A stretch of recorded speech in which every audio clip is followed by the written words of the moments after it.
নমস্কার বন্ধুরা, আমি দেবু আর দেবু শিকদার রূপ গার্ডেন চ্যানেলে সবাইকে স্বাগত। এটা দেখছেন, এটা আমার ভেরিকেটেড কারাকারা। এটা আমার একটা বন্ধু গিফট করেছিল। সেই গাছটা দেখুন কত সুন্দর হয়েছে, বেশ ডালপালা ভর্তি হয়ে গেছে। মনে হয় এবছর ফুল পাবো না। বন্ধুর গাছে তো ফুল চলে এসছে শুনলাম, খুব ভালো লাগলো দেখে, কিন্তু আমার গাছে এখনও কোনো পরিবর্তন আসেনি, তবে প্রচুর ডালপালা ছাড়ছে। তো এখানে কিছু চারা আমি রেডি করেছি, এই যে দেখুন,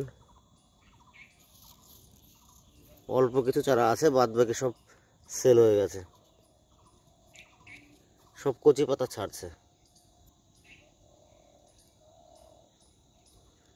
এই যে এগুলো ভেরিকেটেড কারাকারা, এই যে দেখুন চারা। এটায় ফুল আসতেও পারে, নাও আসতে পারে, সঠিক বলা যাচ্ছে না কি হবে। দেখে তো মনে হয় কুড়ি আসবে। এটা যদি কুড়ি আসে তো অবশ্যই দেখাবো, আর আমি একটা বড় পাত্রে বসিয়ে দেবো যাতে ফলগুলো দাঁড়াতে সাহায্য করে গাছটায়, কারণ ছোট প্যাকেটে তো গাছ অনেক সময় ফুল ঝরে যায়। তো এবার কোন গাছ থেকে ডগা কেটে আমি চারা তৈরি করেছি সেটাও আমি আপনাদের দেখাচ্ছি এবার। তো বন্ধুরা, আগে তো চারা দেখালাম, এবার এই চারাটা আমি কোথা থেকে তৈরি করেছি সেটাই দেখাবো। এখানে আসো, এই দেখো, এটার পাতা ভেরিকেট আছে।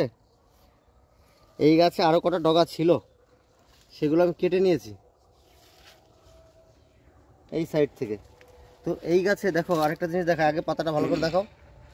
এটাই কিন্তু আমার সেই মাদার প্লান্ট, যে গাছ থেকে এই চারাগুলো তৈরি করেছে। এটা হচ্ছে গিয়ে ভেরিকেটেড কারাকারা নেভাল অরেঞ্জ। দেখুন গাছে অলরেডি ফল সেট হয়ে গেছে, আবার ফুলও আছে। এখানে দেখো কুড়ি আসছে, এই যে, এই দেখো কুড়ি, কাছে থেকে দেখো। এবার মেন যেটা আছে সেটাই দেখো। দেখুন এটা সেই নেভাল অরেঞ্জ। নেভাল অরেঞ্জ হওয়া সত্ত্বেও একটা ভেরিকেটেড দাগ হয়ে গেছে, দেখা যাচ্ছে ভেরিকেটেড দাগটা। দেখো এই দাগটা হওয়ার কারণ, এই গাছের একটা ডালের একটা সাইড কিন্তু ভেরিকেটেড হয়ে গেছিলো। তো আমি এই গাছের ডগাটা যদি কেটে নিতাম তাহলে সেই ক্ষেত্রে কিন্তু ভেরিকেটেড গাছ হতো না। এই যে ছোট ছোট দুটো ডগা বেরিয়েছে, এই ডগা দুটো যদি আমি কেটে চারা করি সেইটা কিন্তু ভেরিকেটেড হবে। কিন্তু জানি না কেন এই ডালের এই পাতাটাই ভেরিকেটেড হয়ে গেল, আর ফলটাও দেখো ভেরিকেটেড হয়ে গেছে, একটা বেশ ম্যাজিক হয়ে গেল। তো আমি এবার বুঝতে পারছি যে ভেরিকেট আমি চারাগুলো করেছি, সে ওইগুলোর যে ফলগুলো হবে এই কালারটা আসবে, এই হলুদ হলুদ যে কালারটা আছে এই কালারটা আসবে, গ্রিন কালারটা মনে হয় সেভাবে থাকবে না, এটা আমার ধারণা।